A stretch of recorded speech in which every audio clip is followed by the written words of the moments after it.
اسرائیلی اور فلسطینی میڈیا نے ویسٹ بینک میں واقع ایک مہاجر کیمپ پر ایک ڈرون حملے کی اطلاع دی ہے۔ نابلس کے جنوب مغربی علاقے میں واقع بلاتا مہاجر کیمپ پر کیے گئے اس حملے کے نتیجے میں متعدد فلسطینی ہلاک اور زخمی ہو گئے۔ اسرائیلی دفاعی افواج کے مطابق اس کارروائی میں متعدد دہشت گرد ہلاک ہوئے ہیں۔ فلسطینی طبی ذرائع کا کہنا ہے کہ اس حملے میں 5 افراد ہلاک جبکہ 2 زخمی ہوئے۔ 7 اکتوبر کے بعد سے ویسٹ بینک میں ایسے ہی حملوں میں تقریباً 200 فلسطینی مارے جا چکے ہیں۔ بیروت، اسرائیل اور لبنان کی سرحدوں پر تشدد کے مزید واقعات رپورٹ کیے گئے۔ لبنانی عسکریت پسند تنظیم حزب اللہ کے جنگجوؤں نے اسرائیلی چوکیوں پر حملے کیے تھے، جس کے جواب میں بقول لبنانی سیکیورٹی اہلکار اسرائیلی فضائیہ نے لبنان میں فضائی حملے کیے۔ حزب اللہ کے مطابق ان اسرائیلی حملوں میں ایک فیکٹری جل کر راکھ ہو گئی۔ تاہم ایران نواز شیعہ تنظیم نے اس علاقے میں صحافیوں کو جائے وقوع جانے سے منع کر دیا ہے، اس لیے آزاد ذرائع سے معلومات میسر نہیں ہو رہی ہیں۔ ماسکو، روسی فوج نے دعویٰ کیا ہے کہ ایک تازہ کارروائی میں 75 سے زائد یوکرینی فوجیوں کو ہلاک کر دیا گیا۔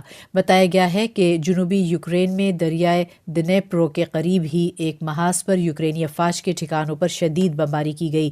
حال ہی میں یوکرینی فورسز نے خیرسون کے اس ریجن کے اس محاذ پر روسی دستوں کو پسپا کیا تھا۔ آزاد ذرائع سے ان روسی دعووں کی تصدیق نہیں ہو سکی۔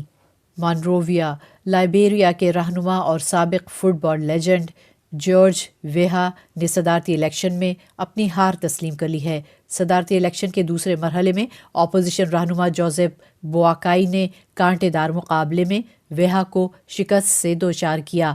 ویہا نے کہا ہے کہ ملکی ترقی کی خاطر ذاتی مفادات کو بھول کر قومی مفادات کو ترجیح دینا چاہتے ہیں۔ انہوں نے کہا کہ اگرچہ ان کی پارٹی جیت نہیں سکی لیکن مغربی افریقی ملک لائبیریا جیت گیا ہے۔ ویہا نے بوآکائی کو مبارکباد بھی دی۔ سان فرانسسکو، نازی اور سامیت دشمن مواد کی تشہیر کی وجہ سے متعدد بڑی کمپنیوں نے سماجی رابطوں کی ویب سائٹ ایکس کو اشتہارات دینا بند کر دیے ہیں۔ ماضی میں ٹویٹر کے نام سے مشہور ایلن مسک کے اس پلیٹ فارم کو تنقید کا نشانہ بھی بنایا جاتا رہا ہے۔ اطلاعات ہیں کہ new York Times, Disney, paramount اور وارنر گروپ جیسے بڑے اداروں نے بھی سوشل میڈیا پر تشہیر کے لیے ایکس کی خدمات لینا بند کر دی ہیں۔ یہ پیش رفت اس آن لائن پلیٹ فارم کے لیے مالی دھچکے کا سبب بن سکتی ہے۔ منامہ، یورپی یونین کے خارجہ امور کے سربراہ جوزیپ بوریل نے کہا ہے کہ اسرائیل اور حماس کے مابین لڑائی ختم ہونے کے بعد فلسطینی اتھارٹی ہی غزہ پٹی کا نظام چلا سکے گی۔ بحرین میں ہونے والی سالانہ کانفرنس منامہ ڈائیلاگ سے خطاب میں بوریل کا کہنا تھا کہ حماس تنظیم غزہ کا کنٹرول سنبھالنے کی سکت کھو چکی ہے۔ ہفتے کے روز بوریل نے مزید کہا کہ ان کے خیال میں فلسطینی اتھارٹی ہی غزہ پٹی کی بحالی اور تعمیر نو میں اہم کردار ادا کر سکتی ہے۔ تل ابیب، اسرائیل نے اپنے ان دعووں کو دوگنا کر دیا ہے جن کے تحت حماس کے جنگجو طبی اور تعلیمی عمارتوں کو اسلحہ ذخیرہ کرنے اور کمانڈ سینٹر کے طور پر استعمال کر رہے ہیں۔ اسرائیلی وزیر اعظم بنجامن نتن یاہو نے امریکی ریڈیو NPR کو بتایا کہ غزہ شہر کے سب سے بڑے ہسپتال میں اسلحہ جمع کیا گیا تھا جبکہ وہاں سرنگیں بھی تھیں۔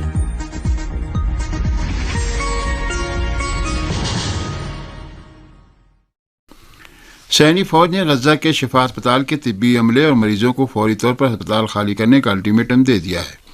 غزہ میں شفا کے عہدیدار نے کہا ہے کہ سینی فوج نے غزہ کے شفا ہسپتال کے طبی عملے، بیماروں اور پناہ گزینوں کو شفا کمپلیکس سے فوری طور پر نکل جانے کو کہا ہے۔ الشفا ہسپتال کے ایک ڈاکٹر نے کہا کہ اسرائیلی فوج نے 1 گھنٹے کے اندر ہسپتال خالی کر کے جنوب کی طرف جانے کو کہہ دیا ہے۔ الشفا ہسپتال کے ڈاکٹروں کا کہنا ہے کہ 1 گھنٹے کے اندر ہسپتال کو خالی کرنا ناممکن ہے کیونکہ مریضوں کو منتقل کرنے کے لیے ایمبولینس اور دیگر وسائل دستیاب نہیں ہیں۔ ایک اور خبر میں کہا گیا کہ خود کی غاصب حکومت غزہ کے انڈونیشین ہسپتال کو بند کرنے میں کوشاں ہے اور اس کے اس اقدام سے غزہ کے پورے شمالی علاقوں میں ایک حقیقی المیہ رونما ہو جائے گا۔ اس رپورٹ کے مطابق غزہ کے اسپتالوں میں داخل مریضوں اور نوزائیدہ بچوں کی ایک بڑی تعداد طبی آلات کی کمی کی وجہ سے شدید خطرے میں ہے۔ واضح ہے کہ 7 اکتوبر سے اسرائیلی حکومت نے غزہ کی پٹی کے مختلف حصوں بالخصوص کئی رہائشی عمارتوں پر مسلسل حملے کیے ہیں، جس کے نتیجے میں 12,000 سے زائد فلسطینی شہید ہو چکے ہیں، جن میں 5,000 سے زیادہ بچے اور 3,000 سے زیادہ خواتین ہیں۔ غزہ کی وزارت صحت کے مطابق اس جنگ کے نتیجے میں اب تک 30,000 سے زیادہ فلسطینی زخمی ہوئے ہیں، جن میں سے 70% خواتین اور بچے ہیں۔ غزہ میں وزارت صحت نے کہا ہے کہ الشفا ہسپتال کی موجودہ صورتحال انتہائی المناک ہے اور مریضوں کے علاج کے لیے دوائیں ناکافی ہیں۔ جبکہ شفا اسپتال میں داخل ہونے کے بعد صہیونی فوجی شہداء کے جسم کے اعضاء چوری کر رہے ہیں۔ فلسطین کی وزارت صحت ترجمان نے اس بات کا ذکر کرتے ہوئے کہ شفا کمپلیکس کے مریض بھوک سے نڈھال نے کہا کہ ایک ہفتے سے زیادہ کا عرصہ ہو گیا کہ اس اسپتال میں کھانے اور پینے کے لیے کچھ بھی موجود نہیں ہے۔ غزہ کی وزارت صحت کے ترجمان القدرہ نے اس بات کا ذکر کرتے ہوئے کہ شفا اسپتال میں طبی عملے کے 1,500 افراد، سینکڑوں بیماروں اور 7,000 سے زیادہ پناہ گزینوں کو موت کا سامنا ہے، کہا کہ قدس کی غاصب صہیونی حکومت نے شفا کمپلیکس کی بنیاد ڈھانچے، پانی کے کنویں اور آکسیجن سسٹم کو تباہ کر دیا ہے۔ فلسطین کی وزارت صحت ترجمان نے مطالبہ کیا ہے کہ طبی وسائل، کھانے پینے کے اشیاء اور ایندھن کی ترسیل کے لیے محفوظ اور پرامن راستہ کھولا جائے۔ انہوں نے کہا کہ اگر یہی صورتحال باقی رہی تو شہداء کی تعداد دوگنا ہو جائے گی۔ غاصب صہیونی حکومت نے غزہ پر 7 اکتوبر سے جو زمینی، فضائی اور سمندری جارحانہ اور وحشیانہ حملے شروع کیے ہیں، ان میں خاص طور پر ہسپتالوں، طبی مراکز اور اس کے اطراف کے علاقوں کو نشانہ بنایا جا رہا ہے۔ اسپتالوں کے سامنے اور زخمیوں کو منتقل کرتے وقت ایمبولینسوں پر حملہ کرنا اور امدادی کارکنوں پر حملہ کرنا فلسطین کے شعبۂ صحت کے خلاف اس حکومت کے دیگر جرائم ہیں۔ دوسری جانب غزہ کے شفا اسپتال کے برن ڈپارٹمنٹ کے سربراہ نے اسپتال کی بحرانی صورتحال کا ذکر کرتے ہوئے اعلان کیا ہے کہ صہیونی حکومت نے میڈیکل کمپلیکس کے اندر سے بعض شہداء کی لاشیں چرا لی ہیں۔ غزہ کے شفا اسپتال کے برن ڈپارٹمنٹ کے سربراہ نے کہا کہ شفا میڈیکل کمپلیکس میں پانی، بجلی اور انٹرنیٹ منقطع ہے۔ جو کھانا ہم تک پہنچتا ہے وہ اسپتال میں موجود تقریباً 40% لوگوں تک بھی نہیں پہنچتا۔ اسپتال کی عمومی حالت غیر محفوظ اور بجلی نہ ہونے کی وجہ سے سرجری ممکن نہیں ہے۔ اسپتال کے اس اہلکار نے کہا کہ صاف پانی کی کمی کی وجہ سے اسپتال میں بچے آنتوں کے شدید انفیکشن میں مبتلا ہو گئے ہیں۔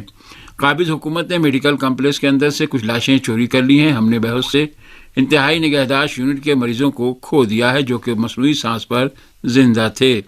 الشفا میڈیکل کمپلیکس کے ڈاکٹر نے یہ بھی کہا کہ ہمیں نسل کشی کا سامنا ہے اور ہر منٹ میں شہید دے رہے ہیں۔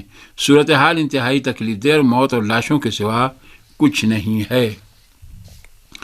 تحریک حماس کے عسکری ونگ القسام نے غزہ کے اسپتالوں میں قیدیوں کے موجود ہونے کے بارے میں صہیونی حکومت کے وزیر اعظم نتن یاہو کے دعوے پر رد عمل ظاہر کرتے ہوئے اس دعوے کو مسترد کیا ہے۔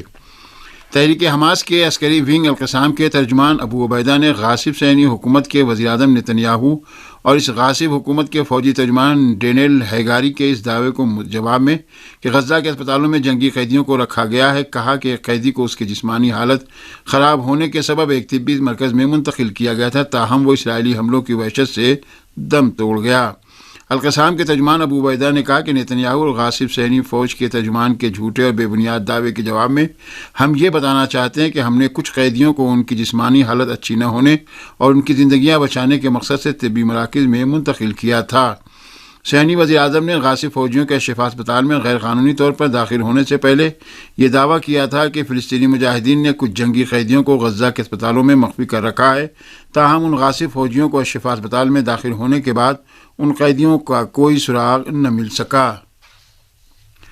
اقوام متحدہ کے خصوصی رپورٹر نے غاصب صہیونی حکومت سے مطالبہ کیا ہے کہ وہ غزہ کے نہتے اور مظلوم عوام کے خلاف پینے کے پانی کو جنگی ہتھیار کے طور پر استعمال نہ کرے۔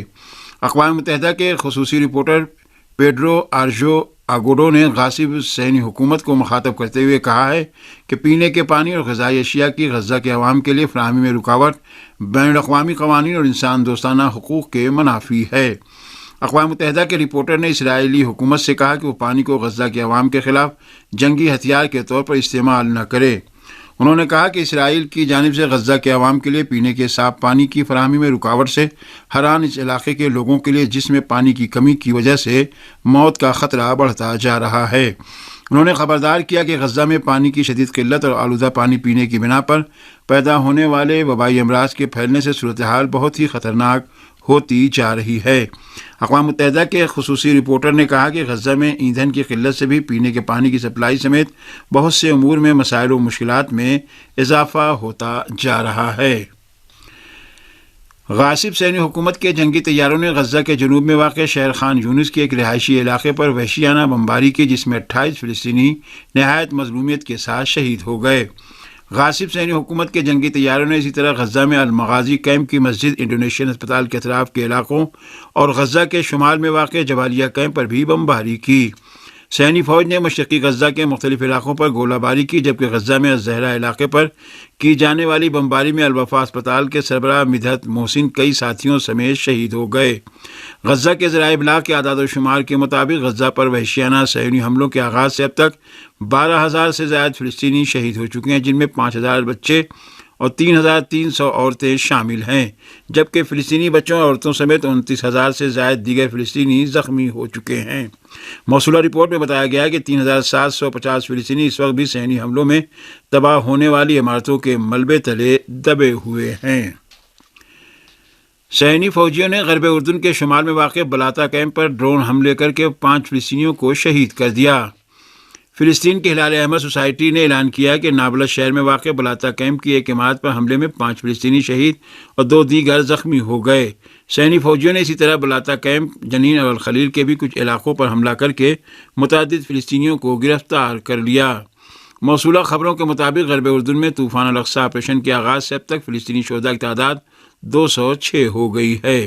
صہیونی فوجیوں نے اسی طرح طوفان الاقصی آپریشن کے آغاز سے اب تک غرب اردن میں تقریباً 3,000 فلسطینیوں کو گرفتار کیا ہے۔ اسلام آباد ہائی کورٹ نے کہا ہے کہ چیئرمین پی ٹی آئی پر لگی دفعات کی سزا عمر قید اور سزائے موت ہے۔ اسلام آباد ہائی کورٹ نے سائفر کیس میں پی ٹی آئی کے وائس چیئرمین اور سابق وزیر خارجہ شاہ محمود قریشی کی ضمانت کو مسترد کرنے کا تفصیلی فیصلہ جاری کر دیا ہے۔ چیف جسٹس اسلام آباد ہائی کورٹ عامر فاروق نے اپنے تفصیلی فیصلے میں کہا ہے کہ جرم پر اکسانے، جرم کی سازش یا معاملت کرنے والے کو مرکزی مجرم کی ہی طرح دیکھا جائے گا۔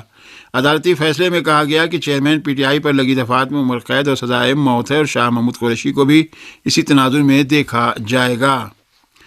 فیصلے میں کہا گیا کہ اس میں شک نہیں کہ ضمانت کا مطلب سزا روکنا نہیں ہے، لیکن عمر قید اور سزائے موت کے ملزمان کو ضمانت دیتے ہوئے عدالتیں احتیاط سے کام لیتی ہیں اور اس قسم کے مقامات میں جب تک معقول وجہ نہ ہو ضمانت نہیں دی جا سکتی۔ فیصلے میں یہ بھی کہا گیا کہ عدالت ضمانت کو مسترد کرتے ہوئے ہدایت کرتی ہے کہ ٹرائل کو 4 ہفتے میں مکمل کیا جائے۔